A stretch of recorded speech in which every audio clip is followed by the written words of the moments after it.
She used to be an actress. Oh, really? Did she do anything out of scene? I think her biggest deal was she starred in a pilot. Pilot? What's a pilot?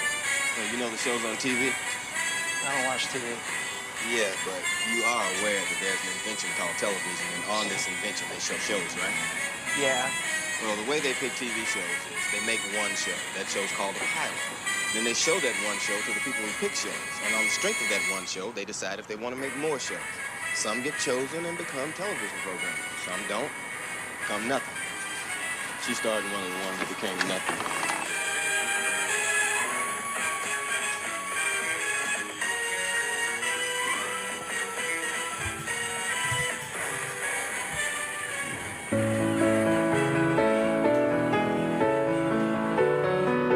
I can honestly say I've never seen a guest look as more comfortable as Terry has looked.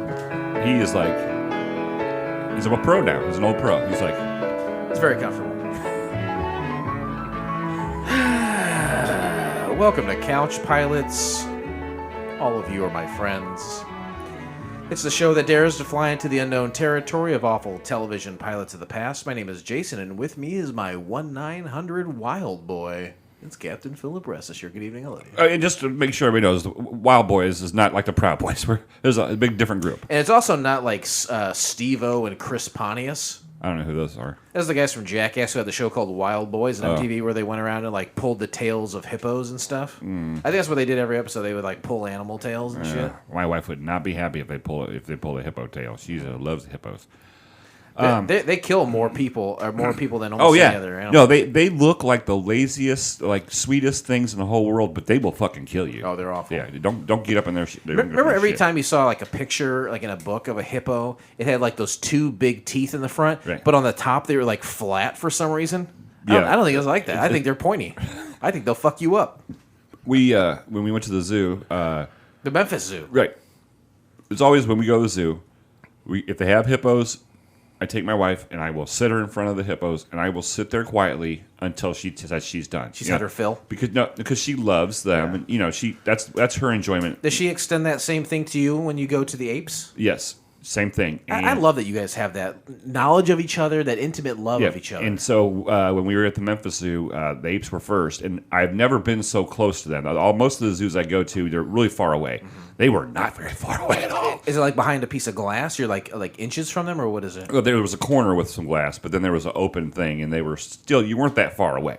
Mm-hmm. Like to the point where I was like, I think they could get over this gully. I was like, probably, yes, probably could if they wanted to, but they don't want to. Did you have one of those like things where like you locked eyes with one of them, and it put its hand up to the glass or something? You're like, God damn, it's just like... No, the one was laying on his back, and I was standing by the glass. He was laying on his back. He looked back. He was playing with his feet, and he looked back at me, because he was laying on the ground. Yeah. And he stuck his finger in his nose. So just like you, he is just like you, on your back, playing with your feet. And I was like, Cousin Eddie, what up, buddy? He's just like you and me. I said to a friend, I called you 1-900 Wild Boy. You remember the old 1-900 numbers where you call and a lady starts talking sex and you're like, I'm 12, I'm going to try to jerk off real quick before the message is over? Yeah, but it was those were expensive. I would call those numbers, and when I was young, like when I first started getting erections, I was like, I should do something with this erection. Right. I shouldn't just let it stand. Yeah. I should do something with it. And then when I figured out jerking off, I was like, how can I help myself in some fashion? Back then, you had physical pornography or like a VHS. I don't think I had a VCR in my room. And then, but it's like, what's another way? There's got to be. The internet's not going to come around for a while, right? So like, I would find out. I would come up in my head. I'd be like 1-900, or no, I'd do 1-800, and then I would put like big boob or something. I'd try to spell out dirty things, and then I'd listen to the message, and I'd get a raging hard erection. Yeah. At the same time, I'd also be crossing my fingers that my mom or dad wouldn't pick up the phone. Oh, because they could hear it. Yeah, because it was the same line.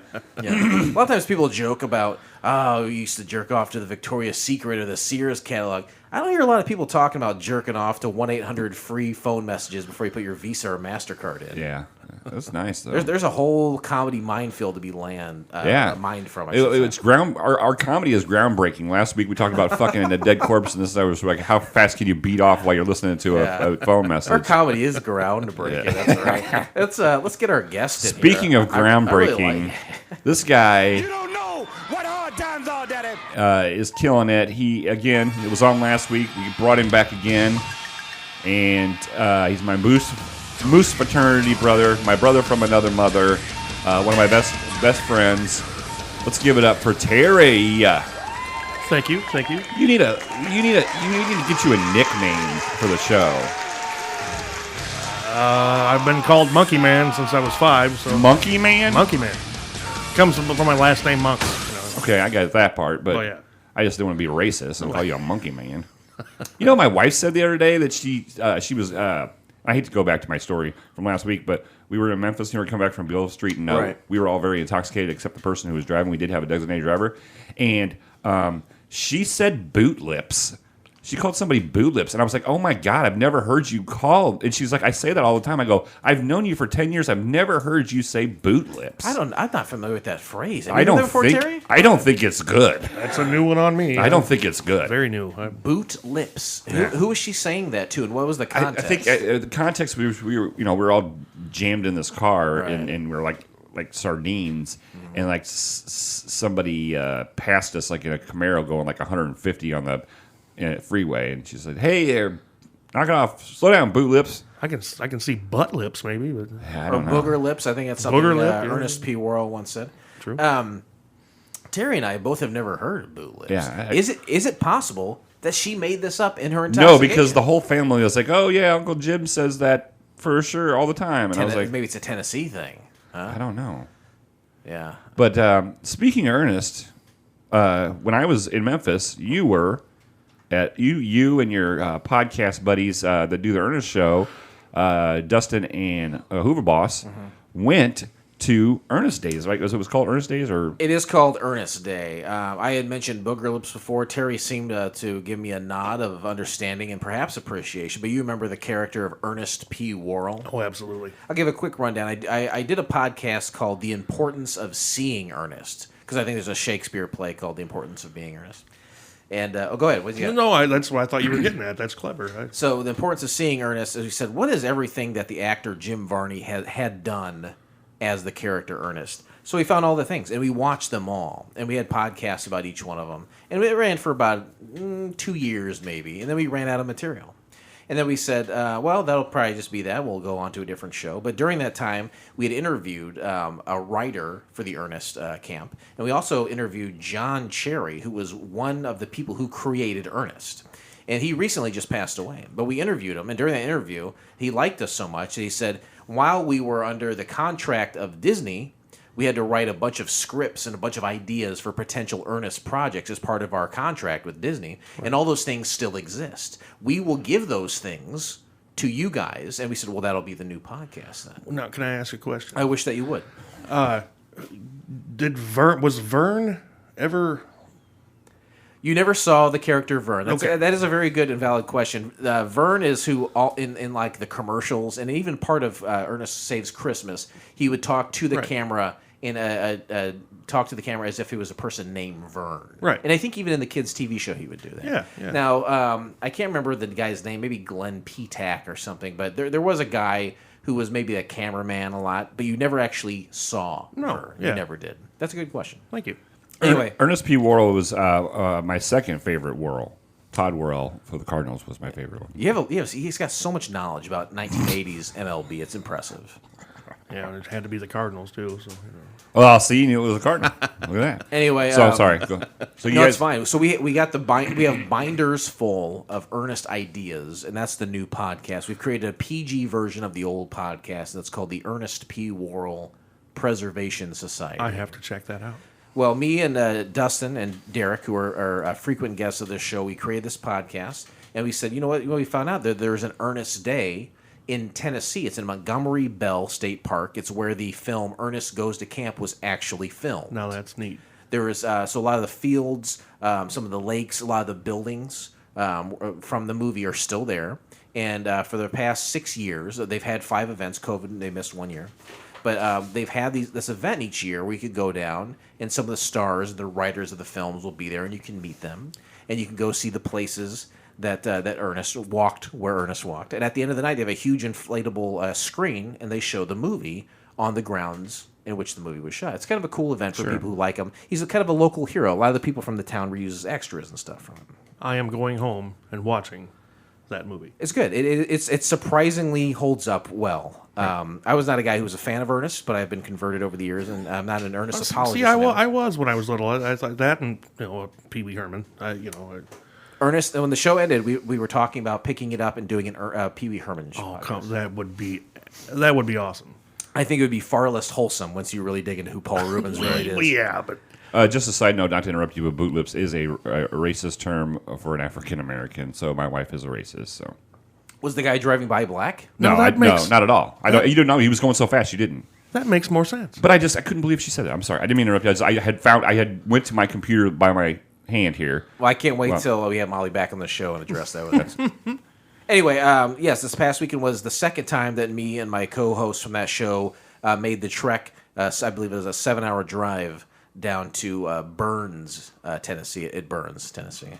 It Burns, Tennessee. It's kind of like it burns when I pee. Yeah, that's right. Anyway, we went down there and we spent the day. We did a bunch of interviews. We talked to the son of John Cherry. What do you got? Yeah, Burns when I pee. You like that? That was the old show we did. I love how that just rolled right in and rhymed. That was great. Yeah, Terry's a good laugher, right? Anyway, we went down. You were listening to some fucked up shit. Go back and listen to that podcast. That was some fucked up shit. I'm gonna check it out.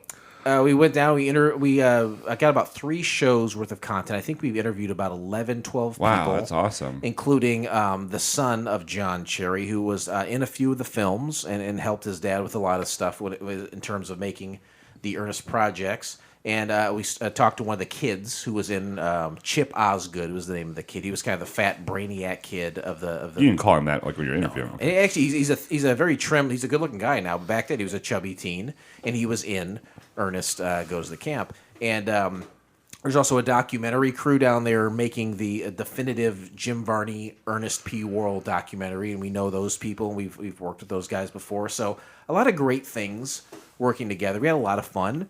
We got down there Friday evening, went out with some people, spent the whole day at there recording, and that night we went out with some more people. And Sunday morning we came back home. Awesome. So it was a very productive trip. If you have any questions, did anybody ask you for your autograph? No, but a lot of the people that we did interview were listeners of the show. Okay, that's what I was going to say. Did people know who you were? Yeah, people did know who we were. I think a couple of them on site maybe, but some of the people we had to approach and say, hey, you're this person. We'd love to talk to you for 15, 20 minutes. And everyone that we had on the show, for the most part, besides people directly involved with those projects, were listeners of the program. Okay. And in some way are doing something... Ernest. They have creative projects in the Ernest realm. So it's not just like we were pulling Tom, Dick, and Harry's off. These are people that we know from interacting with them socially online who made the trek to Ernest Day just like us, are doing something creative, and we got them on the show and we talked about those things. And over the course of the next, I would say 2 months, those episodes are going to come out. That's cool. And I think it was really cool, and what Dustin does editing-wise is very cool with that show. So I'm very proud of that. It was a lot of fun. It was very successful.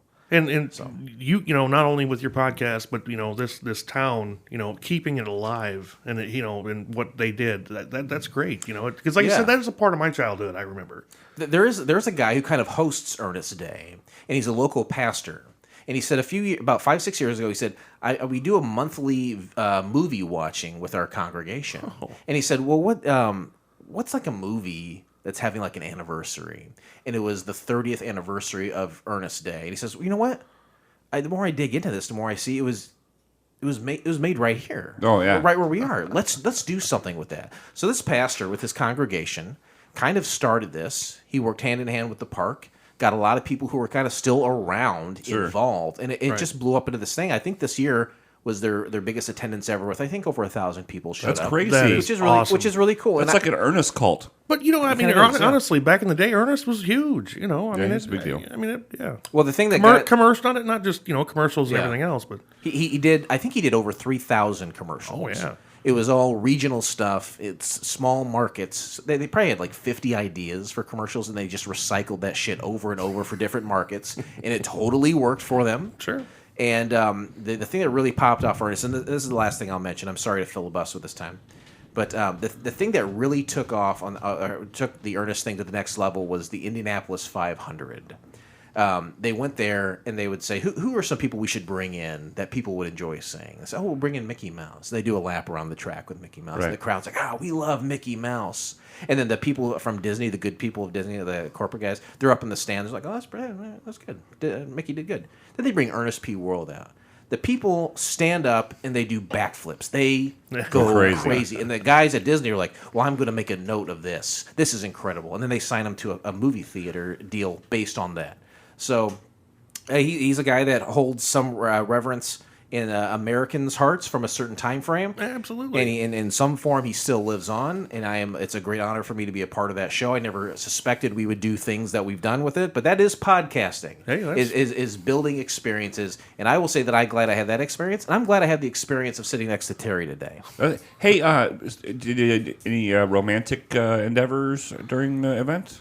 No, I don't know that there was much No Ernest opportunity groupies? for it. Opportunity? There's definitely people who are gaga for Ernest. That is for sure. And we were very busy, but I don't know that that's really in the cards. All right. But never say never, I guess. Terry, recently you purchased a home. I did. How, and I know for a fact that was a difficult process that took a long, long time. 11 and a half months. 11 and a half months. Man alive. How are you all moved in? Yes. And you're with your beautiful female girlfriend. I don't know what you Girlfriend, you're good. Okay, I didn't know if Does she identify as your girlfriend? Yes, she does. Okay, that's good. We had an agreement the other day. We were at a friend of mine's swimming in the pool, and somebody brought up the comment, well, aren't you going to get married? I said, she doesn't need a third husband, and I don't need a fourth wife. So we are on... You've been divorced thrice? Yes. Congratulations. Thank you. Do you have any tips for Blake? I'm on my way. That's why we have so much in common, I think. Home sweet home. The house is a disaster, by the way. Why? We did the walkthrough, and I don't know if it was just being tired of looking at houses and something not fitting. This one, it had the rooms, it had the basement, it had the garage, it's got a man cave, which sold me. But we didn't look at, just like buying a car, when you're buying a house, there's little things you like to look at. Like me, I'm a big water pressure fan. Like when I take a shower, I want to be blown back against the wall, like the Seinfeld episode with Where the Kramer... the elephant... Kramer buys the illegal hookup from the guy in the alley in the car trunk. Exactly. So apparently we dropped the ball on that. I didn't even notice the upstairs bathroom didn't have a shower. It was a tub. Because the guy or whoever had it, there was a mounting up on the wall. And I'm thinking, okay, well, I just glanced. I'm like, well, that's the shower. They just took the head. Okay. Screw a head back on, you're good to go. Right. Come to find out, no. They just had rigged it up. So we had to deal with that. Then I found when we took a shower upstairs, water was leaking into the bedroom downstairs because they had taken all the tub surround out, so the water was leaking behind the tub. So I had to fix all that. Downstairs shower had no pressure. I mean, it was like pouring a bottle of water out. Rust had broke loose in the pipe and got into the controls. Well, come to find out, the size of the pipe they used was on back order at every hardware store from here to Chicago. It took a month and a half to get the parts back in. So when you've got 6 people living in a house and 1 bathroom, it becomes a pain. Who are these people? Why do you have so many people living in this house? Fucking Danny Tanner over the girl I've been dating, we've been seeing each other for over 3 years. Blake can vouch. I've kept her away. Because of my 3 failed marriages, I decided this one here, I'm keeping her away to make sure everything is good. Keep her Until away she from was what? trained. The moose? No, until she was trained Well, properly. actually, from everything. Well, and she has a job where she doesn't have a lot of free time. So that Speaking of which, can you text her and tell her I would really like a Father's Day meal? Yeah, tonight. absolutely. I'm hungry. Wonton. But we Sorry, I threw you off. yeah, well, All these. Okay, so Well- you're keeping her hidden in case you failed. so right? yeah, now she's out and she's you've met her, everybody loves her. She's a great person, but she has always lived with her sister and her sister's husband. And she has 2 kids of her own. Well, I have a kid of my own, which I only have every other week. So, like I said, we needed a lot of room. And that's why. So it's the 6 people. you live with her sister and her sister's husband. Yeah. There's 2 couples under the same roof. Yes. How is that? That sounds no offense. It sounds insane to me. It works because kids today don't leave their rooms. She has a son and daughter. Her son's 16, her daughter's 15. They don't leave their rooms, especially since they have access to those 1-800 numbers. Yeah, oh my goodness. So you don't see them, which is not a big deal. They're both great kids. And her sister and brother-in-law are great people. He's the one that dropped me off here today. Matter of fact, they stay in their room. They have one TV on one side, her TV's on the other. They have their own thing. So we have the run of the house. It's just basically me and her. And then when Ashton's there. So it works. It works out. Everybody has their own space. It really kind of is a full house situation. Yeah. Who would you be? Would you be Dave Coulier, John Stamos, or Bob Saget? Oh, John Stamos. Yeah. Oh, yeah. Absolutely. Except like When I look at Terry, I think John Stamos right off the bat. 1989 rolls around, you're watching John Stamos on Full House. You're like, God damn, look at that hair on top of his head. When I look at Terry, I say, look at that hair on the bottom of his chin. You've got Stamos chin. Imagine me in the video he made. Remember the video? It was all flowy white. Are you talking about the music video he made as the character Jesse Katsopoulos? Yes. The oh God, what was it? Was like that fluffy kind of love song, right? Yeah. A lot of flowy white bed dressings and it was. God, I can't remember. What was the name of that song, Lou? I don't know. I can't believe you remembered his last name on the character's last name. I'll take it a step further and say when the show first started, he was called Jesse Cochran, and then later they changed it to Katsopoulos to play up the Greek aspect of his character. Right? How do you like that?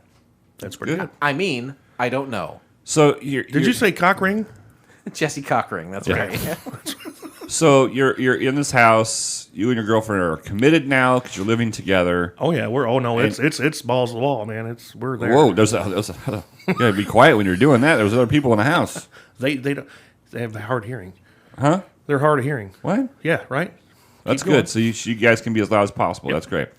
Well, congratulations. I know it was you had some issues and it was a pain in the ass, but it was a long road. But and you got a super cool like man cave in the garage. That's my sanctuary. Have all your wildest dreams come true, Terry? Yes, they have. That's great. Have you jerked off in there yet? Yeah, not yet. That's a good question. Okay, well, when you get home, you ever see I Love You, Man?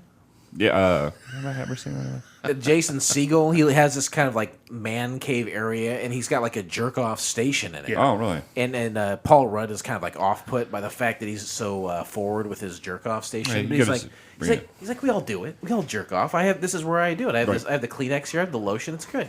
So I'm assuming you have neighbors. I'm sure you're not on like a 20-acre plot in the middle of nowhere. No, we have neighbors. Okay, so we have neighbors here, and the old couple that lived next to us on one side just recently, last fall, they moved. They had been there like 30 Is this the Asian people? Well, no, this is Ralph and Cindy, the Vietnam vet they don't have any kids. Well, they moved. Okay, sweet people, wonderful people. And the people on the other side are the Taiwanese people, and they've always been very nice. Charlie. I don't know, could be. But there is that's a powder keg, am I right? You got the Vietnam vet on one side? There's a piece of land in between our houses that I'm sure it's like half is his and half is mine. Right. Well, what we've done since I moved here in 2016, if I'm mowing the grass, I mow that area. If he mows the grass, his grass, he mows that area. Is it kind of an unspoken thing between you guys? We just got to do it. But the other day, I was taking my garbage out, which is on that side of the house, and he has installed sprinkler system in the middle of that 3 sprinklers in the middle of that area. So, here's my thing.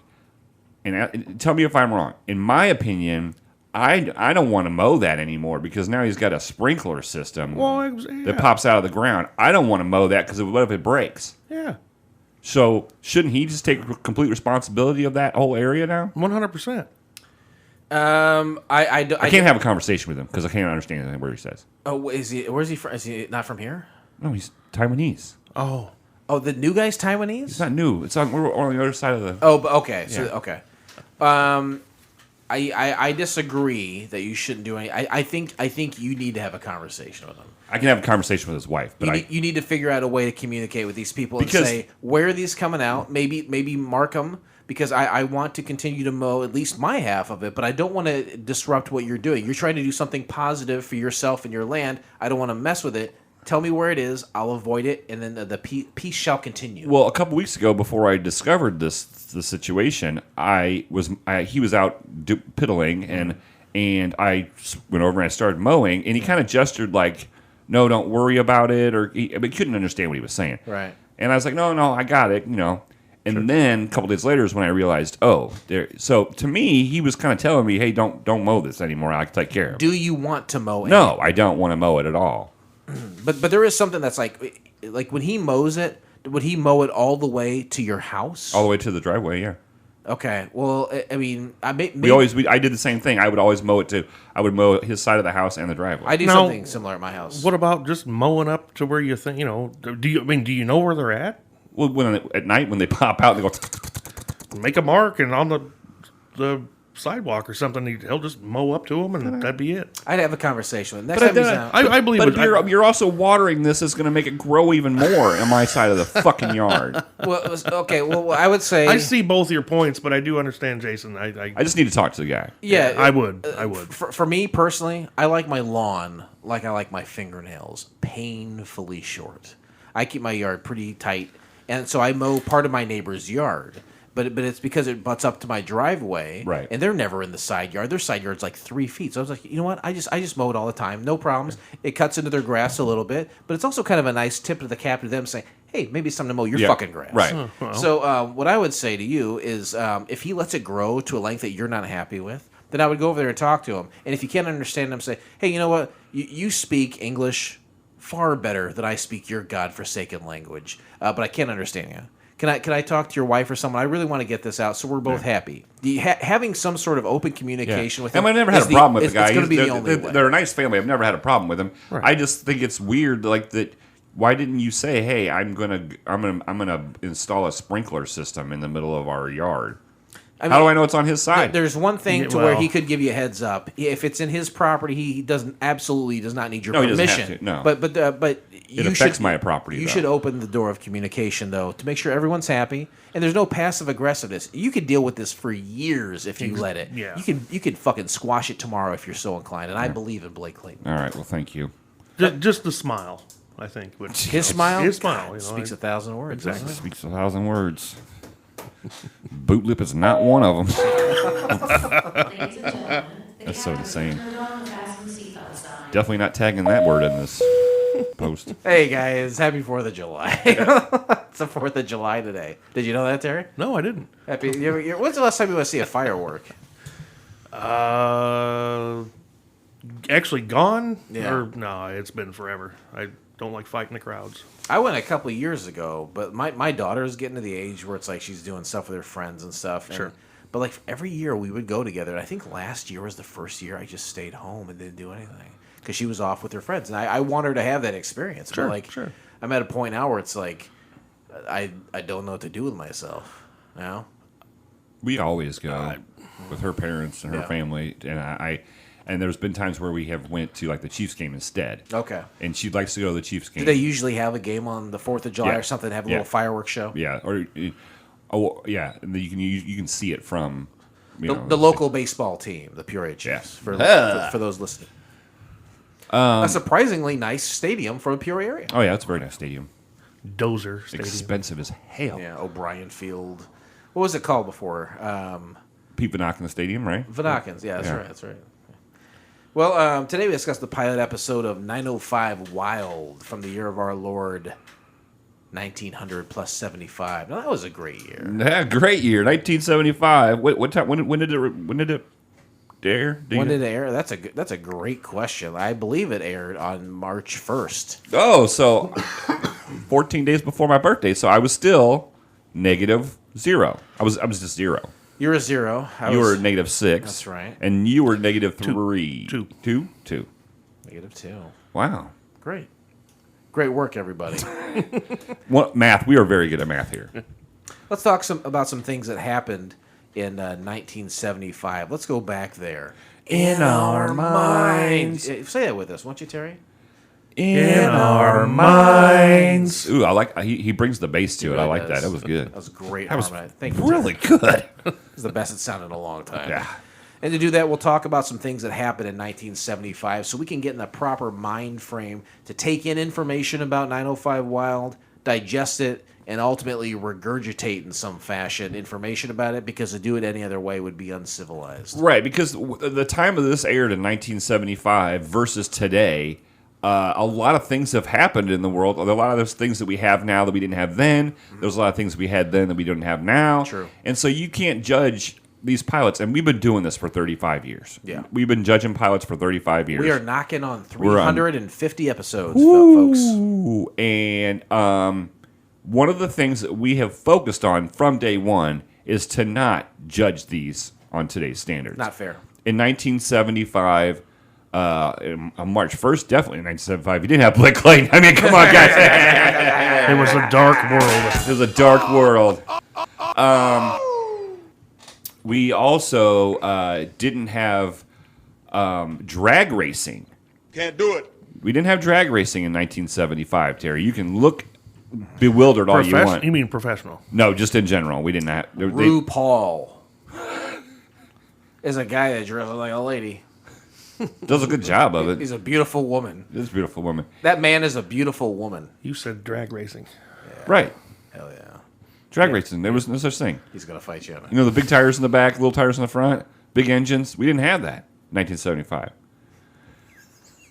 And another thing we didn't have in 1975 is Band-Aids.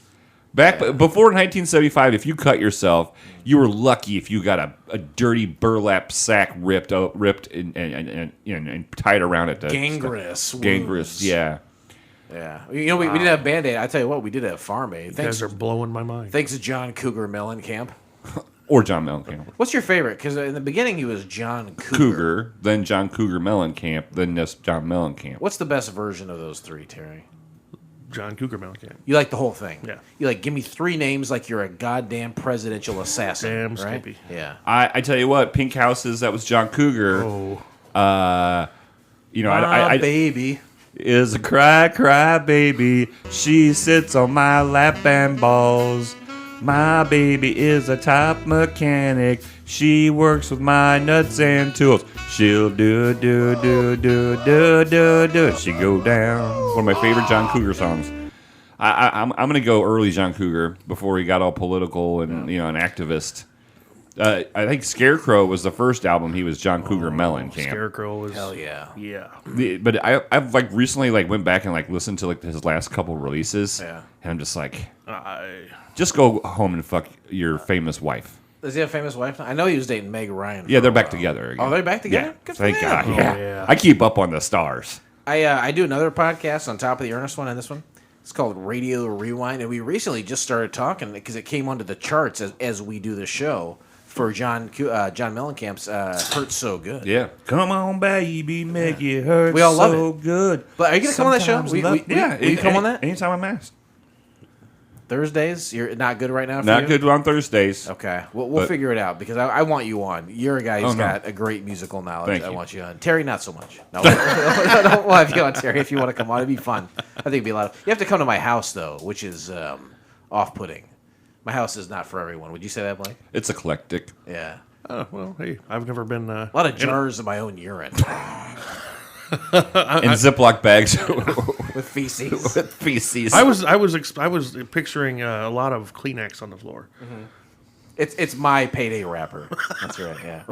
All right, so let's talk about some things that did happen in 1975. July 6th, Ruffian, an American champion thoroughbred racehorse, breaks down in a match race against Kentucky Derby winner Foolish Pleasure. She has to be euthanized the following day. Ouch. Wow. First of all, it says she, so it's a lady horse. You would think that all the top race horses would be male, right? Male. Because usually as it goes, the male of the species is just The like prettier one. Well, the cardinal, the mallard duck. But aren't they the stronger ones still? I would think so. Maybe not. I don't know. I would think so. Isn't it crazy though? Like, this is obviously 1975, but like 2022 today. If a horse broke its leg today, they'd say, "Yeah, bring old Willie out with his fucking shotgun. They're gonna blow this horse's brain." It's still today they do that. No, yeah, they bring a big tarp out and then they inject it. They don't shoot it now. They just inject it right there and then they. But there has to be a way. In one moment, a particular horse is making you hundreds of thousands, if not millions of dollars. The next second, you're putting a bullet in its brain. There's got to be, but it's not a way. moneymaker anymore. I mean, once they break a leg, you can't get. Yeah. But should there be like an organization that says, okay, we understand that this is a business liability. Well, yeah, because instead of killing it, they rescue greyhounds all the time. But yeah, so can't someone do something? You never hear of a rescued horse. No, that's a good name for a band. It is. Think about it. It's a good name for a horse, a racing horse. But like seriously, like I know it has to be just like almost impossible for a horse to heal, or else they wouldn't do this. But they still to this day will kill them right away when they break a leg. That's insane. I speak from experience. You shot a horse before? I didn't physically shoot him. My stepdad did, but we had a horse fall out of a horse trailer, and it messed up his knees. And you had to kill it right there on the spot? No, we watched him die a slow, miserable death, and we decided to put an end to it. Was what it was, because we got him. We had salve to use to try to get him back together, and it just never worked because obviously. But you were right there when it happened? Oh yeah. Man, you've seen some shit. I was not only just there when it happened. I was there when the truck from the glue factory showed up to haul him away. Now, are you joking when you say glue factory? Well, I don't know where he went. Yeah, but I know that's kind of. I know it's kind of the or joke. dog food or whatever. Right. You know, the rendering plant or wherever it goes. Rendering? Did we get some liquid on the electrical equipment? Yeah. Oh boy. If I get electrocuted, I will have died the way I wanted to, and was predicted by the psychic that I go to. They say you will die doing what you love on the podcast. That said that you'll die doing what you tolerate. Okay, there you go. That's it. But that is weird, though. You know that we can't figure out a way to save these beautiful, majestic creatures that we use for our own means. This day and age, yeah, you can imagine. You know, the technology. You would think 3D print. Yeah, absolutely. Something. Boy, what happened to that beer, Blake? Yeah, sometimes that happens with beers, I guess. You just open the can and that happened? No, I tipped it over. Oh, it happens too. July 17th, Apollo Soyuz test project.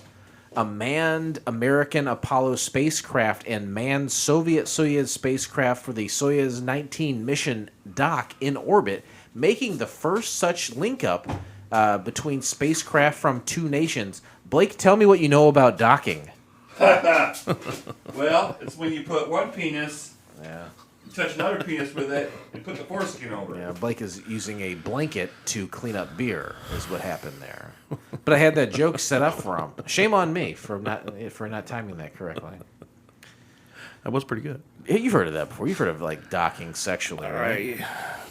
Yes, I There is something genius about it, though. It's like when you are when you're working with PVC pipe, you know, and they say we have a male end and a female end, so something to interlock. Two guys with their rock hard cocks lined up with each other. Essentially, when you're docking it and putting that foreskin over, you're making one long flesh connection between two men, which can be jerked off in one big motion. I think there's something to it. I think why I was confused because I thought I heard it called red vining. See, I'm from the other side of the Mason-Dixon line. We call it a Twizzler. So that's funny that you... Right on. July 30th in Detroit, former Teamsters Union President Jimmy Hoffa is reported missing. Never to be found again. His body has never been found. Well, I thought, didn't Geraldo find him? No. Do you remember that, though? When Geraldo tried it? Do you remember that? The Geraldo thing? That was Al Capone thing, wasn't it? Oh, maybe it was Al Capone. Yeah, it was his Al Capone's, yeah. I thought it was, okay. His vault. His vault, yeah. His vault, yeah. And there was a Coke can. You guys are smart. Right. God damn, you guys are Fucking smart. Coke can and like a porno. Now, I think The Irishman. You guys ever watch that fucking shit? Did Yeah. you really watch it? The Irishman with De Niro? Yeah. Yeah, I watched the whole thing. You never watch anything, so it's surprising that you... No, I watched it. Did you watch Irishman? Yes. It's like they said, here's Robert De Niro. He's 74. Here he's 28. He's like, that's fucked up. That doesn't look right. Yeah, They use computers to make him look young. Anyway, I think the end of that story wasn't. I think Al Pacino was playing Jimmy Hoffa in that, right? Al Pacino. That makes I watch sense. every Al Pacino movie. That's right. Every Al Pacino movie I will watch. And his favorite one, of course, is Cruising. Cruising. That's one of my favorite ones. You know what cruising means? Oh, you get It's kind of like docking. Cruising is he was a New York cop and he went undercover in the BDSM gay BDSM world, leather world, to catch a killer. You ever hear the phrase "assless chaps"? Oh, absolutely. He's got 'em. I own a pair. I got the VCR tape of it. I wonder if anybody's got a VCR. I'd like to watch that. I would like to watch. I have a VCR. Yeah, I have to find that. You'll get together. I watched. There's some weird ones. Dog Day Afternoon is really good too, though. Last week we asked Terry what the 3 pillars of Couch Pilots are, the 3 reasons that we watch any pilot on this program, and there's also a 4th because we have a theme season. He failed miserably, but you came in at the last second and saved him. But I'm going to throw it back to Terry and give it another shot. Terry, I'm going to tell you what, it's going to go the same way it went last week. you don't remember any of the 3 reasons? I told you I smoke a lot of weed. Okay, I'll save it. Help me out, Blake. He's my bro. The first rule is that it's a pilot that never went to series. Second rule is that it was on the internet.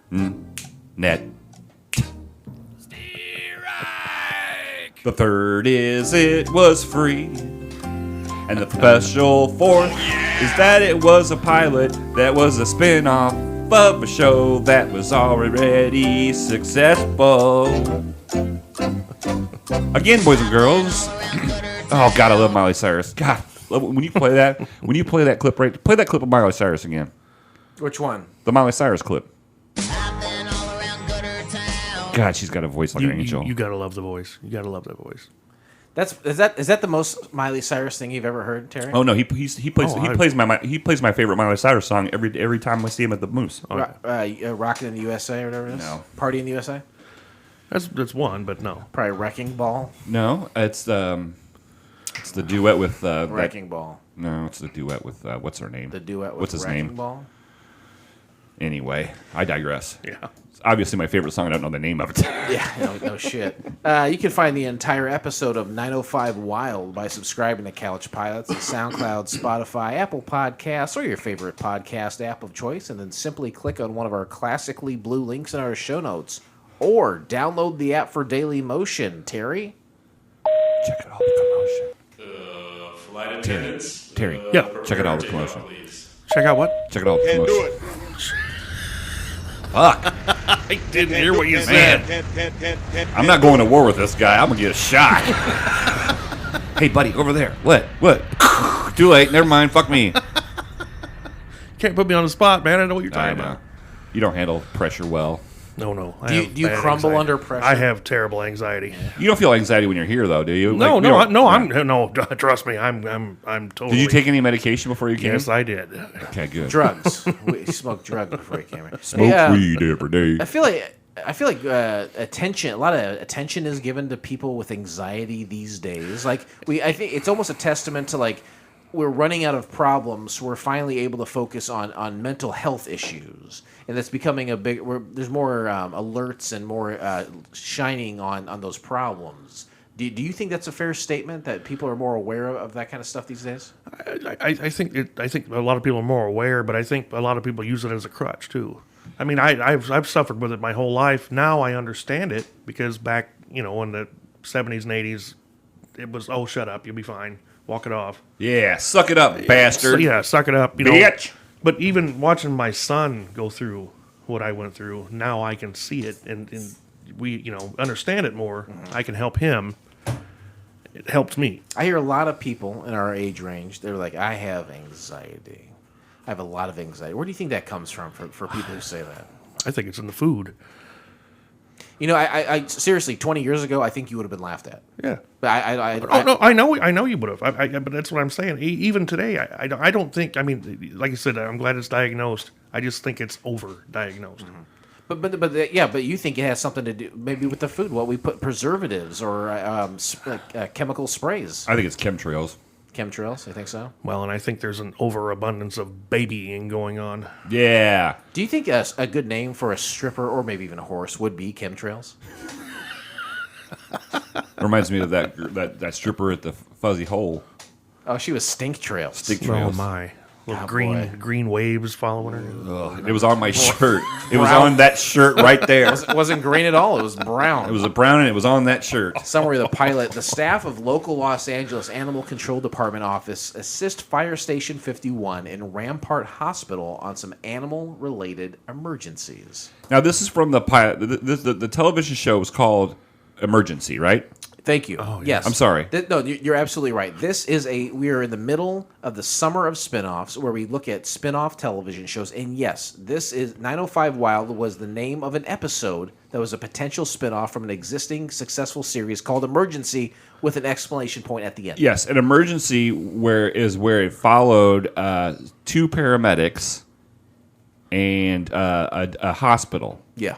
And the doctors in that hospital and their interactions. So what this is doing on this episode and this pilot was, like you just explained, it was the animal control for Los Angeles County or whatever. Yeah. And they interact a lot with emergency, and that's how this happened. These new characters in their role in animal control are we see how they interact and the possibilities with the existing television show and those characters. So, given that summary, what would you give that? I give it a B, just a flat B. Now, you did not watch this, is that right, Terry? Right. Now, there was a problem with the links that we had sent you, is that right? Yes. Did it give you 404 error?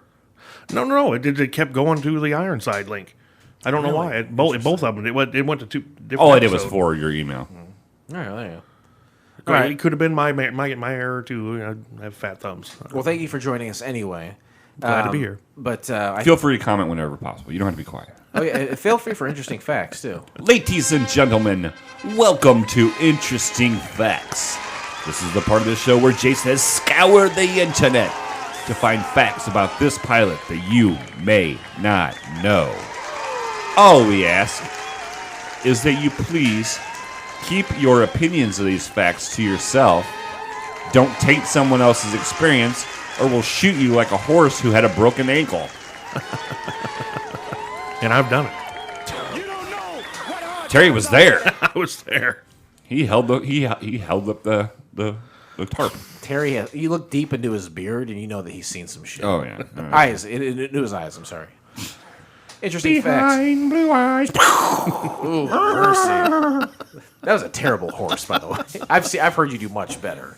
You want to try it again? Well, that was a horse from Kentucky. Where he's from. Okay. Well, that's awesome. Hey, I don't want to go to Kentucky. Hey, this was an episode of Emergency. We just said that. It's a television show that over 130 episodes and ran from 1972 until 1979 and centered around Los Angeles County Fire Department Station 51, particularly the paramedic team in Rampart Hospital as they respond to emergencies in their operating area. Fact. This backdoor pilot was episode 22. I love when he says that. I love when he says it. like ass fucking? Is that Yep. like a lot of dirty ass fucking? Dirty ass fucking. No, you guys are right. It was season 4 of Emergency that aired on Saturday, March 1st, 1975. It was created and produced by Jack Webb, but it doesn't work in the following show. It was never made, in fact. The series was to have been about the adventures of 2 Los Angeles County Department of Animal Control officers and the staff of a county animal shelter. The episode featured Albert Popwell and Mark Harmon as the officers and David Huddleston and Gary Crosby in their supporting roles. Yes. Fact. We've seen Mark Harmon in a lot of stuff, haven't we? He's still around, man. Yeah. He's still doing it to this day. I knew the name sounded familiar. The newscaster is played by Mark Harmon's real-life father, Tom Harmon, in an uncredited role. Fact.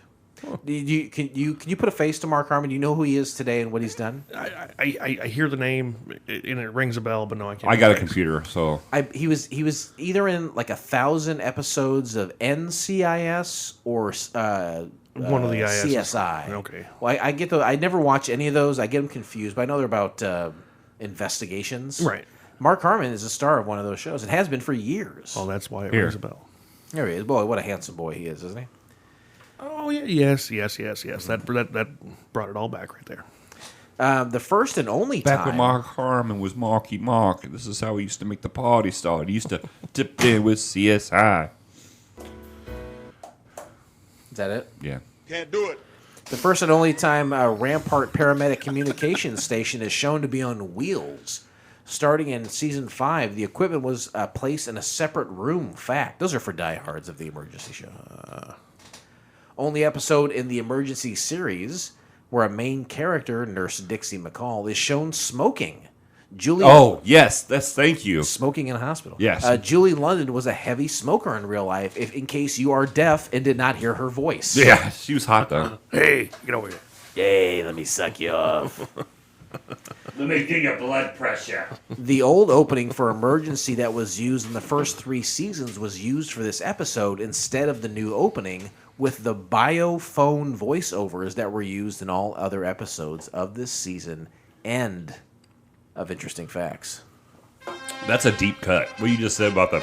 I don't know how you find all this shit. That was... He does a lot of work. Terry. Yes, absolutely. Terry, he does a lot of work. I do nothing whatsoever. You ever hear the phrase scour? I It's just a word, really. like I said, the what the time you take to make these up, it's amazing. We don't really have guests come in here and compliment us like that. No, actually, they say, when can I leave? Yeah. But I mean, these facts you come up with, I mean, obviously that's not, it wasn't at the top of the page. I mean, That's right. You had to scour. right. And sometimes you have to Twitter response. Twitter responses. Twitter was one thing I never got into. I wonder if Jason got some Twitter responses. Did you ever get into Twitter, Terry? No. You ever get into Black Twitter? I would love to say No, that. I plead the fifth on that. Okay, all right. I'd love to say that they're all dead, but Mark Harmon's still alive. Yeah. But no one responded to Mark me. didn't respond to you? His people didn't? No. Fuck that guy. Sometimes people respond to us on Twitter. Because he's making 37 different kinds of CSI shows. The hell with him, man. Come on. Fuck Mark Harmon. This is my promise. Hashtag to the, fuck Mark Harmon. Couch Pilots Universe. Fuck Mark Harmon. You know what happens when we say your name? You know what happens when we say your name on this show? It's a literal death sentence. Many people we have brought up end up dying. Yeah. Well, But for the first season, we did only bring up Abe Vigoda, though. So. All right, let's put 10 minutes on the clock, which we never actually do. I don't even know why I still say it. It's about 50 minutes, 56 minutes. Yeah, this is like a 50-minute pilot. It's a drama, so it's about 45 minutes. Back then, it was a little longer because commercial breaks are shorter. Yeah. It opens with an emergency room vehicle leaving the station at night with its sirens on. You get a jazzy score, and they arrive at a mom-and-pop deli where a guy is on the floor unconscious, and they mention that a maniac with a knife must have done this. The woman tells the paramedics that, and she found him on the floor. She came in and found him on the floor. Yeah, she's like, I told him not to open at 5 a.m. Mm-hmm. Well, and so when they bring this up, and it makes it seem like this dude, like, because he's not moving around or nothing. It makes it seem like he is all tore up and been stabbed quite a bit. He is in bad shape. Yeah, I agree. Keep that in mind until we continue to talk. So there's these two, the two main characters, the ER guy, the what do you call them, EMT guys. Yes. Okay, they're the two of the primary actors on the show Emergency. Yeah. One looks like a stoner, and he talks like a stoner, and he's like this all the time. Everyone had long hair in the 70s. And the other one looks like he's got a horse mouth of teeth, and how he got this job, I don't know. So the stoner guy goes, like, he sees a back room of this deli.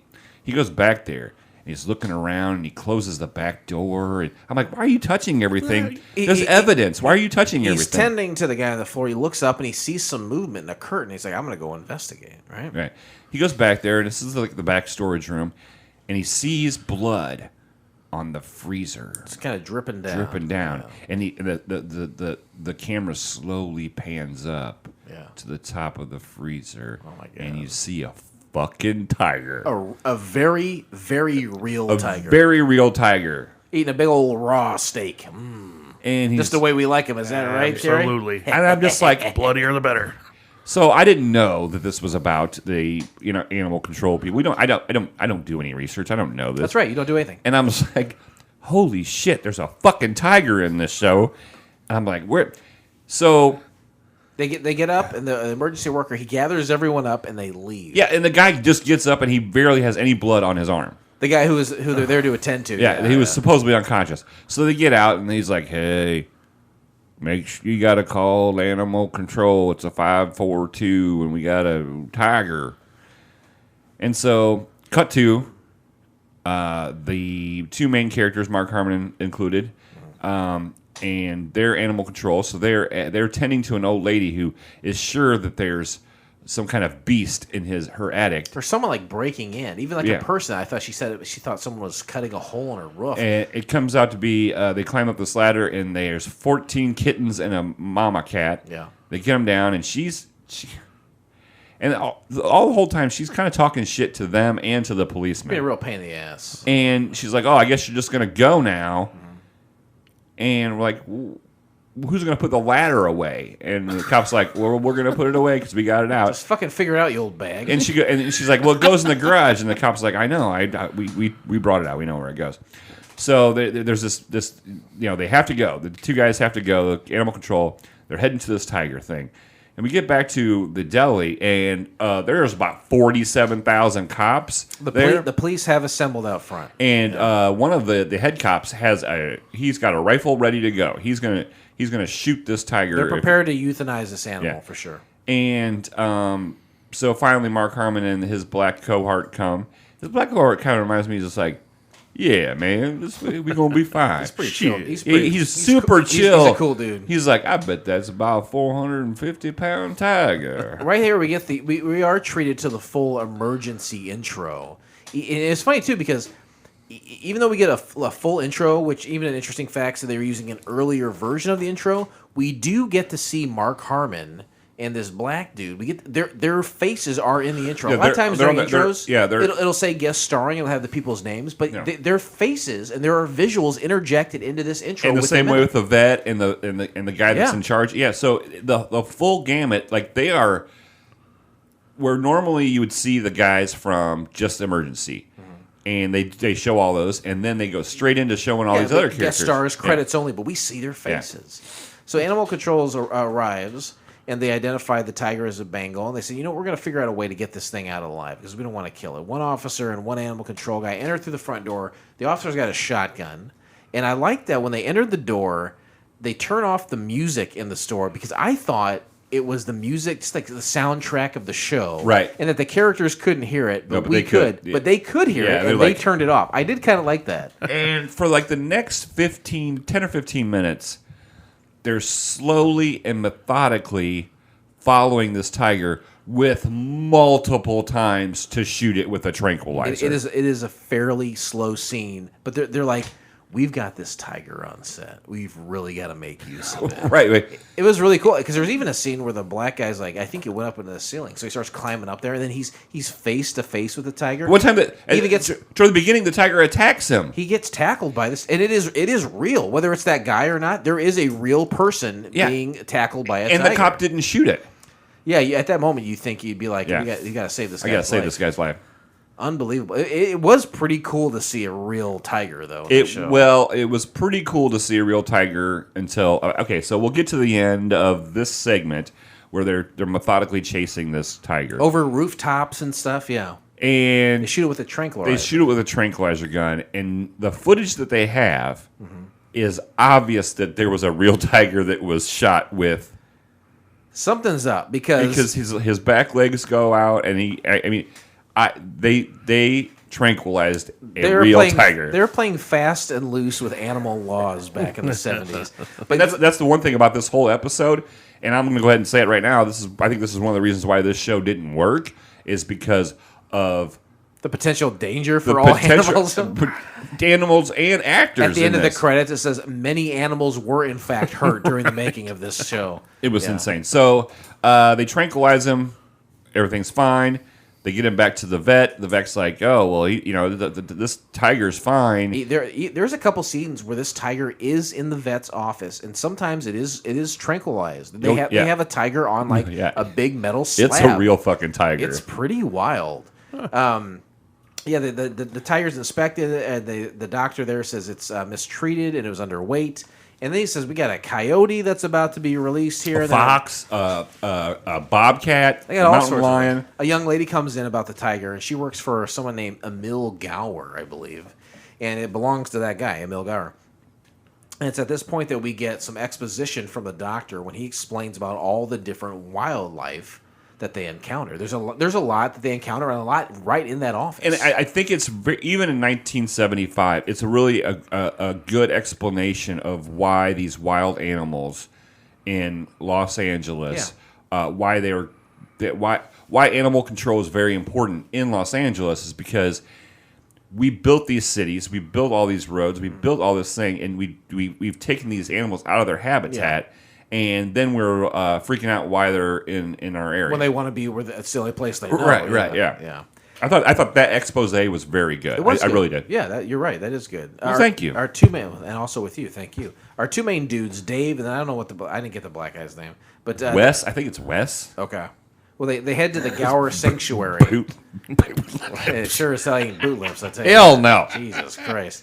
They head over to the Gower Sanctuary where all sorts of animals are being kept. There's elephants, bears, monkeys, camels, you name it. They're domestic and foreign creatures. They're living in these crummy, shitty conditions. It reminded me of Tiger King. My next line is, "This is some Joe exotic shiz." Yeah. His name might have been Buckwheat. The yak was missing from this place, and the baby Yakety lion. yak. Don't talk back. Don't talk back. Nice. The baby lion is dead too. Oh, that was so sad. And he picks it up like you find a baby lion, it's dead. Why do you pick it up and then show it to the girl? Like I think she'll figure out that it's dead. It's almost in this moment where this girl who has constantly been defending Gower in his little series of cages full of all these different animals, she kind of attends to these animals and helps care for them. It's almost in this moment where he presents her this dead baby lion that she's like, I didn't know this. Maybe I am in the wrong. Maybe I am working for someone that does not care for these animals truly. And once I found out that this was going to be about animals, I was like, oh, no animal is going to die on this show ever. And I was proven wrong. Right away, a baby is dead. The guys then get a call and they head out. They drive to a wildfire that's affecting a ranch, and they talk to this old guy and his granddaughter, and they say, "Hey, this is my." She has cerebral palsy or something. She's got something where she's wearing leg braces and a cane or something. And the grandfather's like, there's a goat out there. He's 6 months old. His name is William. It's her therapy goat, basically. William is a fine name for a goat, if you ask me. Would you name your goat William? Well, yeah, because Billy, goat. Hell yeah. Come on. That's exactly right. Billy D. Williams. I had a goat named Billy. Did you? Yeah. Billy D. Williams. But you called him Billy, not William. Well, yeah, true. Only when he was in trouble. This is a formal William the goat. 6-month-old goat is in this fire. And so Mark Harmon and Wes, I guess, they go into this fire to find this baby goat because this little girl, pathetic little girl. They spring right into action, and it seems like many square miles are engulfed in flames. The guys head in. While they're going in, other guys are coming out, sometimes with multiple animals in tow. And then they hear the crying of an animal, and they find out it is the goat. And here, too, is funny. They run into a couple firemen who are like, hey, what are you guys doing? And like they tell them, and they're like, this area is, you got to get out of here. It is the worst acting I've ever seen. Oh, yeah, for sure. The fireman is horrible acting, and I think but it's delightful. The fireman says something about if there's a goat out here, it's like cooked goat or something like that. Yeah. And it's funny because when they're like in the background, like there's all these trees that are falling down that are on fire. And it's just weird. I would like to know if it was a green screen or what it was. Well, you got a real tiger up front, and in my notes I wrote, this seems like these are real trees and brushes they put on fire. It seems kind of dangerous. They grab the goat, they head back to the ranch. The baby goat is given oxygen, and from here out, the rest of this episode is just about this baby goat. Just about that. That's just my baby goat. They give it oxygen. They take its readings. They send that info back to the hospital. Oh yeah, they do an EKG remotely. Mm-hmm. On the two emergency guys, the what do you call them? Paramedics. They're giving it oxygen and they're doing an EKG and sending it back to the hospital. And so they call the hospital like, hey, we're sending this EKG to you. Can you look at it? And he's like, oh, this is probably the problem. This is some, like a heart attack of some kind. And they're like, well, what is it? We got a goat. Can we bring the goat there? He's like, this is a hospital for people. Don't you ever fucking come here with a goat. And this is when you see the nurse watching TV in the break room. Yeah. What's on TV? Something about an animal, right? Oh, yeah. They kind of build it up. That's Mark Harmon's dad. Yes, you're right. Very good. And she's just sitting there smoking a cigarette. And I was like, this is awesome. The goat is taken to the Rampart Hospital anyway. And Dr. Brackett... And the doctor has refused numerous times. Don't bring that fucking goat. When they come in there, he denies them again. But the nurse, she's sympathetic to animals, brings the animal in from their vehicle that If they you're not going to save him, I will. And she says, "I'll treat him." Oh wait, let me. If you're not going to save him, I will. I will. I'll save him. I'll save him. I'll give him a Pall Mall. She says that, and then right after that, it's conservatively 40 seconds that feels like 5 minutes of silence, except for the score. Different shots of each of the people there in that scene reacting to her stance against the doctor, and the doctor ultimately like succumbing to be like, "Okay, we'll treat it." And this happens. That scene, they just go to every person and show their reaction. And during and spoiler alert, there's a surgery. During the surgery, this happens numerous times too. Yeah. There's a tense moment, and it's like Terry, if we were like watching a tense moment over here in the corner, right? Sure. I would go like this. This is not good for podcasting. Let me get some tense music and stuff going. Ready? I would look at you, and you look at me. Right. Now you look over at Jason, and Jason looks at you, and then what? Jason looks at me, and then we all three of us look over at the problem. It's insane. It's such a waste of time. Okay. Yeah, no kidding. But that's what to build suspense in 1975. That's what you did. You just showed everybody looking around at each other. The human doctor, that Brackett, starts to communicate via radio with the animal control vet. And I want to stop you. I apologize. No, please. So they have a cart where all these like the walkie-talkie or the. I think this is the cart on wheels mentioned in Interesting There's Facts. a cart on wheels that has a phone and a bunch of electronics in it. And they just slide it and roll it into a different room. No cords, no nothing. It drove me nuts. It's a pretty easy move, yeah. So they call the vet on the emergency CB or whatever, and so the doctor is talking to the vet about this what to do to fix this baby goat. That's right. They intubate the baby goat and they start slicing poor William up.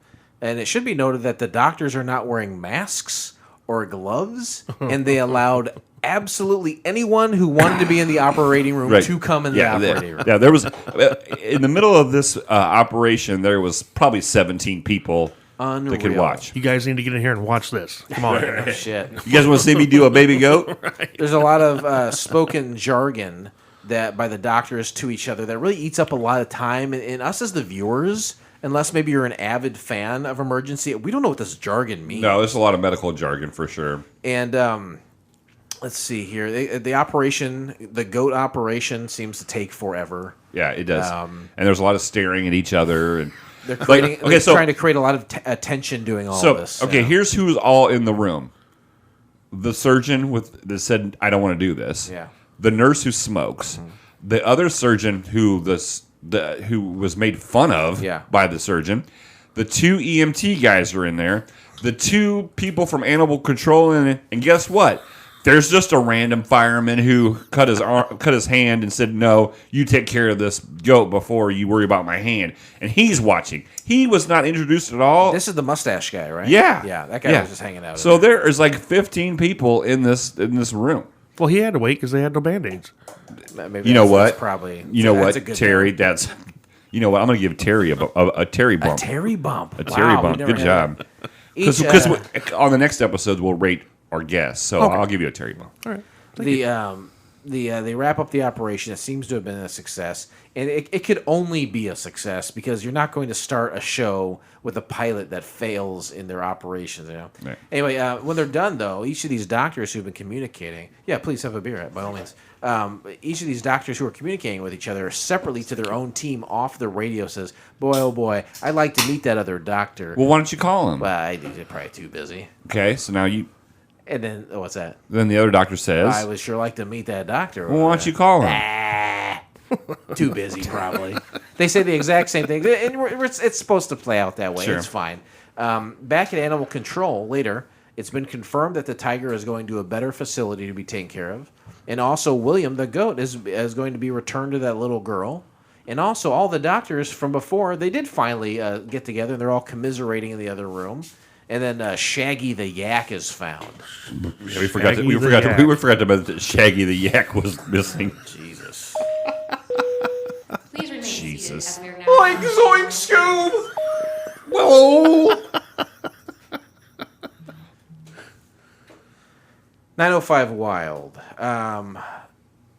Did they even get into what that means during the show? Well, I think it showed the sign quite a bit. I think the number was 905 for the shelter. Well, when you say that, it's funny because you had mentioned, I think even last week's episode, how this week's episode, all the images were transposed. Yeah, so it was hard to where everything that you would normally read was coming in backwards. And it really fucked me up when one of them was pulling out into traffic. I was like, you're going in the wrong lane. Yeah, It wasn't going in the wrong lane at all. It was a backwards image.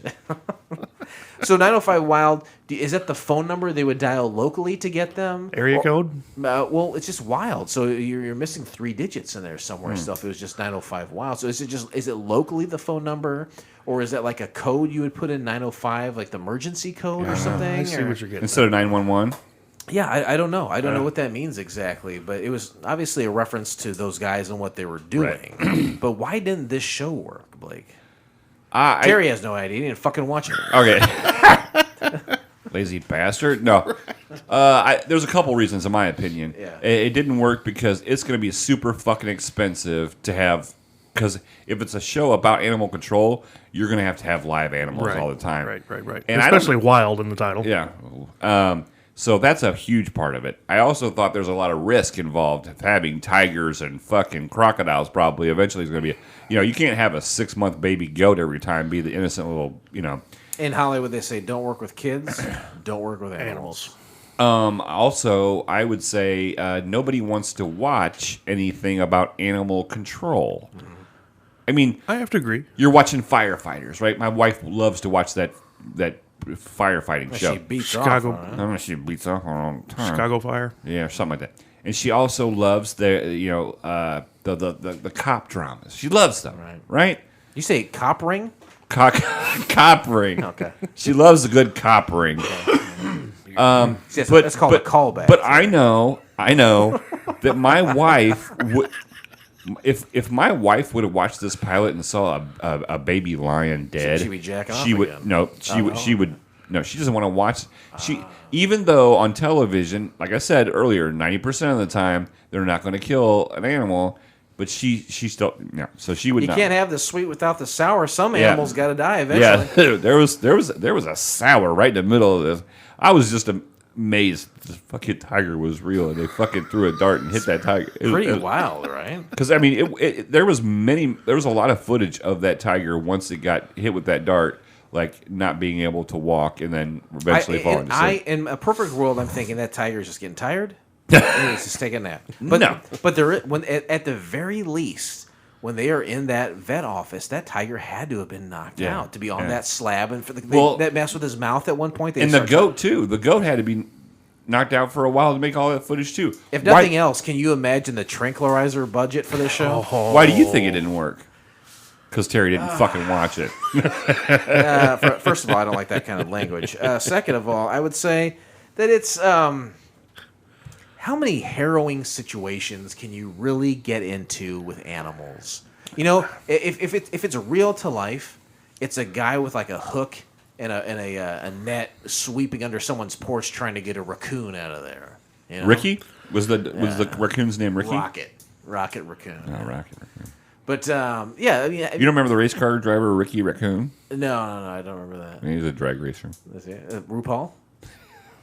But that's like every episode you can have something so crazy where it's like, oh my god, this mountain lion's buried his fangs into this elderly neighbor. Oh, this little baby. Yeah. Who's my 13-year-old wife? So what you're saying is they blew their nut on that episode. Well, you can't go anywhere else. Right. You can't go anywhere else. Right. Yeah. I think the acting was fine. They did what they Except could. for the fireman and Except for that one fireman was awful. But there was something really cool about seeing that tiger. But like you said, that is expensive. Getting exotic animals to come in there and try to wrangle them to do what you want. There was a chimp at one point. That cannot be cheap or easy. No. And to keep that, I mean, I don't. Do they get a chimp that's like hangs out at the office and is like their buddy? Like you have they got a dog in the family. We have a chimp Coco, at our office. Coco, do you want to get in here and do this episode? Yes. Come on in here. R.I.P. Coco. I don't know. I'm assuming Coco's dead. Dead and buried. Yeah. Who was the last person to fuck Coco? The coroner did it. The coroner. Yeah, I think if you were to improve this, I don't know, maybe once, twice a season, they're just it's an episode of Emergency where they interact with them. Yeah. Maybe it doesn't become a show, and they're just side characters that. And pop does up Mark eventually. Harmon not look like he's just barely able to drink legally? I don't know. I didn't see it. He's got that perfect like mushroom dirty Beatles blonde- haircut, yeah. yeah, haircut, yeah.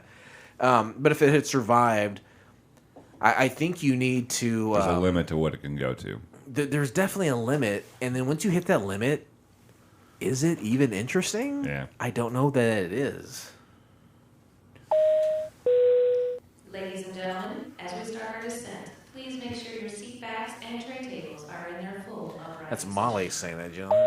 I did not know that. She was naked when we recorded it. Stark raving. Terry almost said 3 sentences. Four. You have more? You don't have to say any of them. No, I'm good. I'm going to remain silent. Terry almost began 4 or 5 different sentences and refused to speak. I love that guy. We go to imdb.com. Terry once said it stood for Internet Movie Database. That's the dumbest fucking thing I ever heard. What does it actually stand for, It Blake? stands for immature mental dick balls. Yeah. Are you making a mental note of it? Yes, I am. Thank you. There's Hey Terry, get your phone out Yeah. and type in immature mental dick balls and see. .com. .com. Go there. You can see that this individual episode of Emergency. Or no, it wasn't Emergency. It was Yeah, it was emergency exclamation I'm point. getting them mixed up with last week's episode. Emergency. This episode was rated on its own. And Blake, what do you think people from around the world rated 905 Wild? 4.7. It's for a 6.9, which is sexy. And that's from 135 different ratings.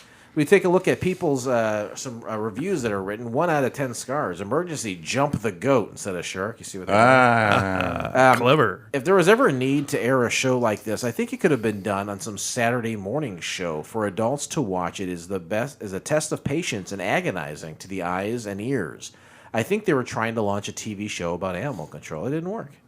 There is something to the Saturday morning comment, you know? Why would you put this on Saturday morning? Well, no, you'd have to change the format to involve kids or like something where they're helping animals every Okay, week. all You know, right, there's no yeah. real danger. They're involving animals and helping animals. I think there is something to that. I get what you're saying. Yeah. Well, there'd be too much with Wild Kingdom, see.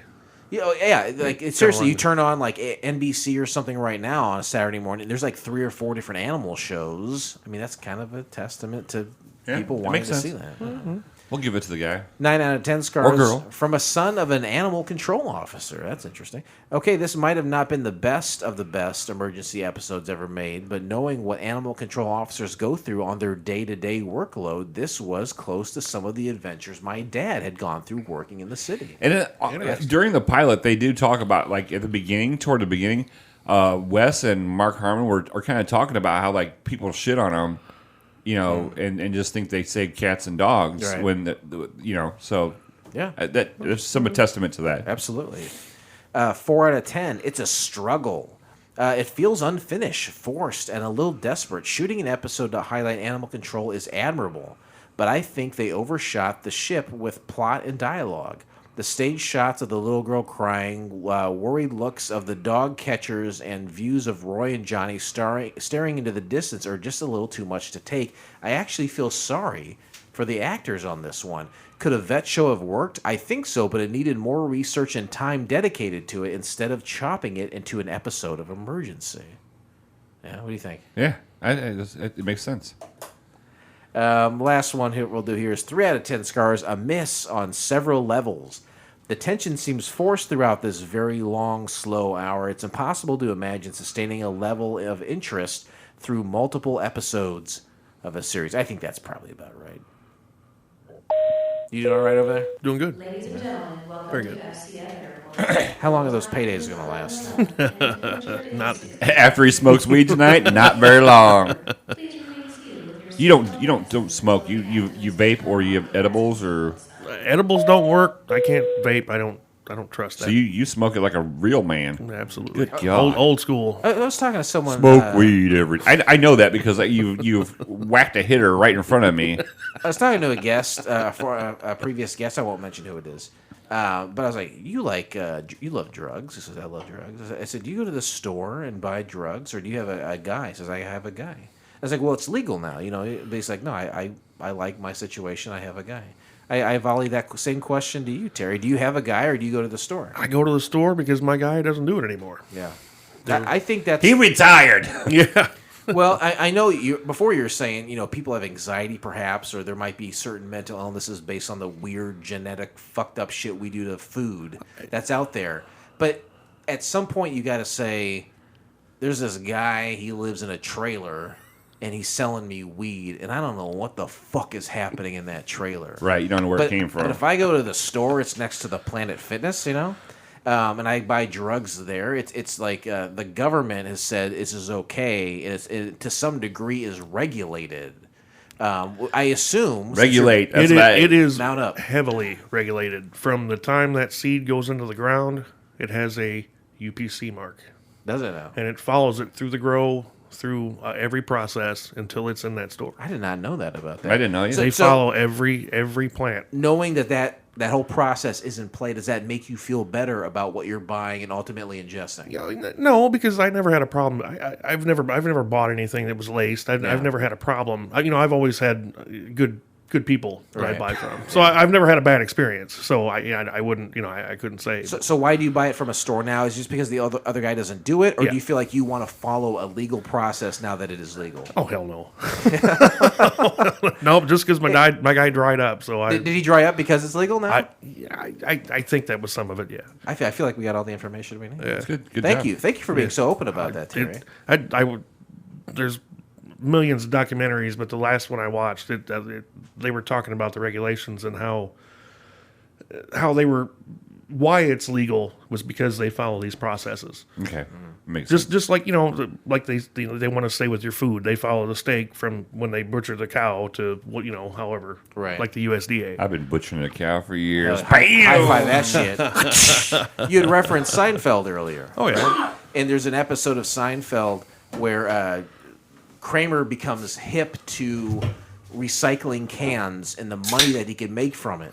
And he starts talking to Newman about it, and Newman's like, I'm just as cheap as you are. I've tried to figure out this 6 ways of Sunday. It'll never work. And they finally devise a plan where they can use the mail trucks to move these aluminum cans to make a profit. on Mother's Day because they add a third truck. Very good. Look at this encyclopedic knowledge of Seinfeld. Well, this bleeds into, I think, the weed thing, where it's like the government is every step of the way. They're like, this doesn't make sense for us. It's illegal. And until the government is able to make money where they can remove liability as far as if we control the complete process and know how it's made, so we can't be sued for anything negative that happens, and at the same time make a hefty profit, then and only then can we finally make this fucking shit legal. It kind of reminds me of that Seinfeld episode. Yeah, it does. I never put two and two together, but you're exactly... It's all about money. Yeah, it is always 100%. Forever about that. But until 100%. you can take the liability out to where you can get in trouble and make it a process that can be, safe and profitable, oh boy, there you go. And that's exactly what Kramer and Wayne Knight did, right? Yes. That was a great episode too. And it was a great metaphor. Give me some credit. No, I did. I already did. I said it was great. All right, let's grade this. It's a scale 1 to 7 based on the television show affectionately and accurately known as Wings from the 1990s. We look at all the characters from that show and we assign them a number based on how we feel about this pilot. The worst score and the worst character, oh my God, his name is Roy Biggins. The best score, it's a number 7. That's Brian Hackett. Terry, I'm going to skip. Should we ask Terry based on what we had to say? Yeah, based on what we said and how we described it, how would you rate it, 1 through 7? 5. Another 5. Another 5. Okay. I think it would. I agree with everything else. Everybody said, but yeah, in its own, I think they. I think he was ready for some Five Guys. Burgers and fries. I'm already ready for Five Guys. You got to get that loaded, right? All those toppings are free. Captain Philip, rest assured, I turn to you. How do you rate Now the Fuck Wild? I was a 2. I would have rather watched an episode of Emergency as Emergency. Yeah. the constant staring at each other to take time. A surgery on a goat. Like you said, the goat was over 50% of the show. At one point, they just said it's goat from here on out. Yeah, we're going goat. It wasn't very good. I'll give a shout out to June for smoking that cigarette in the hospital. Did you have a Terry bump, or is that for next week? Terry bumps for next week when we grade his performance. That's right. My grandfather learned to smoke in the hospital when he was a kid. He used to smoke cigarette butts out of the ashtray, and then the nurses started bringing him cigarettes, and I can just see. Like, that's what they were doing. Like, can you imagine a nurse bringing a child cigarettes? He's 9 years old. I'll give it a 2. I didn't enjoy it. How about you? I'm closer to you than I am with Terry on this. I'm not quite as easy as old Softy over here. I got to give this a 3. I liked. I'm sorry. Go ahead. No, that's fine. I like the show Emergency is why. You don't have to defend yourself, buddy. It's fine. Don't. We love you and we accept the. We respect. We're in America. We're in America, and if you want to give it a 5, we're not hating on it.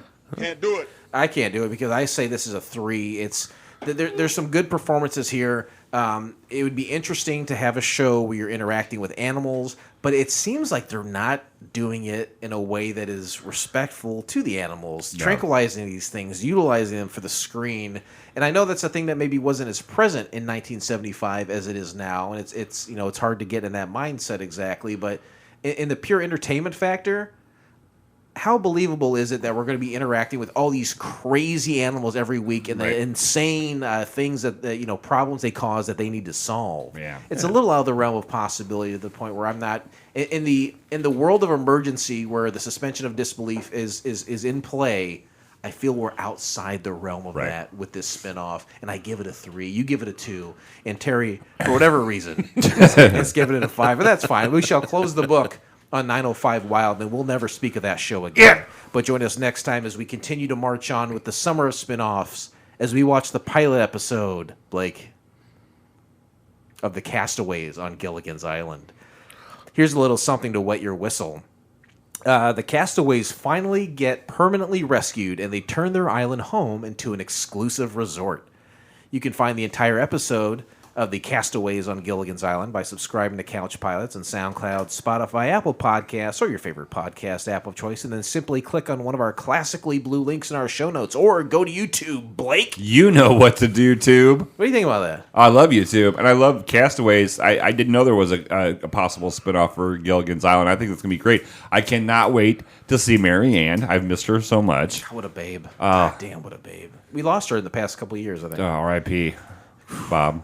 I'm definitely checking that out. So, Sherwood Schwartz, I believe this is a Sherwood Schwartz production, Gilligan's Island. Sherwood Schwartz probably responsible, and also with you, thank you. Sherwood is probably responsible for some of the biggest steaming piles of human shit on television. Brady Bunch sucks my cock. Gilligan's Island, what a fucking piece of shit show that was. But cha-ching, cha-ching, cha-ching, cha-ching, cha-ching, cha-ching. Oh my! But yes, these things did make a lot of money, and they were popular because you had 3 channels to choose from.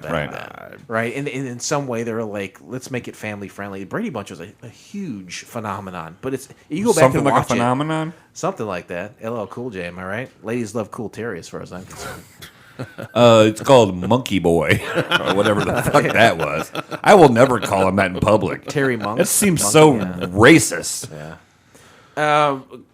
I think. What up, Boo Lips? I remember watching Gilligan's Island. It would come on like Nickelodeon, like in the afternoon. Nickelodeon. And I would watch it. I'd be like, "Oh, this is an interesting idea." And then like the fucking Harlem Globetrotters show up, and you're like, "What the fuck is this?" Right. And then like the professor's like, "What if I call outer space with these coconuts?" Like, fuck you. Yeah. Fuck you 1,000%. You fucking insult my intelligence like this. And then the show ends, and then I think they made a 10-episode cartoon show of it. Okay. And I want to say they made 2, maybe 3 post series made for TV movies. Cash grabs. Yeah, a bunch of cash grabs. That's right. But I think this is the end. I think this is the nail in the coffin for that, and I'm excited to watch that with you. I'm excited too. I hope you watch it, and I hope you come back and see us. No, I'm going to watch it, definitely. I hope you come back and see us sometime, too. Oh, hey, anytime. Anything that you want to plug? I don't think we mentioned that to you last. We do shows. Some of our friends are idiots and they do podcasts too. We allow them time to promote them. Is there anything that you would want to promote or anything that you're working on you want to let the world know about? I don't do anything but smoke weed. Every day. Do you ever use that though, like as a vehicle to do something creative? You know, that's why I've been meaning to. Like what? I smoke so much, I just get so tired. Yeah, that's the perfect drug to be motivated. Now, what is a thing that you've been meaning to do, or were you just joking? I'm meaning to grow it. Okay. That's my next step. Yeah, and you can, right? Within a certain limit, you are. You can grow a certain amount, right? I can have, because I have the medical card, I can grow up to 5 plants, which nobody needs 5 plants for themselves unless you want to smoke That's a for lot? the next 5. Oh, yeah. You get a pound from a plant. One. Wow. So, plus. How long would it take you to smoke a pound of weed? Honestly. That would probably last me A couple months. 6. Wow. 6 months? I smoke about an ounce a month, so. Well, actually, no. It'd take longer than that. I'm so fucking ignorant when it comes to that shit. I have no idea. I'm frugal because of the price. Do you cut your own shit with oregano? Right. I'll put my own fentanyl in this. Terry's so cheap he's cutting his own drugs. Well, you know, I like that taste. Well, that's okay. Well, if that's a creative endeavor you want to pursue, then I hope that you do that. I appreciate it. Like I said, it's a long process, so I'm hoping it turns out right. Can you call it Monkey Boy's Bud? Monkey bud. That is a monkey bud. Monkey bud. Monkey Bud. I like Monkey it. bud. Oh yeah. Monkey bud. Thank you. How about you, Blake? Anything you want to promote or talk about? No, I just want everybody that listens to the show, if you had a good time, if you chuckled, if you laughed, can you please just pass it along to somebody? If you know some EMTs that They're riding around in a wagon all night. Yeah, they could why be not? listening to Couch Pilots. For sure. And just want to thank the fans and just keep promoting in whatever weird areas of the internet you go to. We're not offended. It doesn't matter if it's, a bondage site. If BDSM, if you're Al Pacino, right? Yeah, if you're Alpaca, no. So just, please help spread the word about the show. That's right. How about you? Anything you want to promote? Go to couchpilotspodcast.com. You can email us from there. You can follow our Facebook or Twitter. I'm active on Twitter as it relates to the show. I did post something recently that people responded to. I posted a picture of me parking in front of a no parking sign and looking badass. And people seem to love it. I'll have to check it out. Anyway, also there you can find out what episodes we're going to watch way before they're released, because I do a lot of digging and scouring to try to talk to these people, and sometimes I do talk to them. We've had some great interviews on the show. For sure. You do a very good job of it. Well, when you're involved, too, you also do a great job. I learned from the best, obviously, the host of IBWIP and the song Inside and Out, and all the interviews you've done, so thank you. Thank you. Listen to Radio Rewind. It's on the Drunken Lullabies podcast feed. Me and Dustin and Kebmo Slice, both former guests of the show, and hopefully future guests. We talk about music, and then also the aforementioned Ernest P Worrell Preservation Society, again with Dustin, and also with Hoover Boss, who is I'll never understand it, but a crowd favorite. I'm definitely checking that out. I'm interested off mic, I'm interested to hear how it was. Did you go with the Hoover family, or did you go separate? But I have stories. Okay. For you. I have stories off mic right. for you. And until next time, this pilot may have been rough, but it's always a smooth flight here on Couch Pilots. Thanks, everyone. We'll see you soon. Thanks a lot. Hey, Terry. Thanks a lot, buddy. Thanks for having me, guys. Time. I always enjoy it. On behalf of Couch Pilots Good times. and the entire crew, we'd like to thank you for joining us on this trip, and we are looking forward to seeing you on board again in the near future. Have a nice day.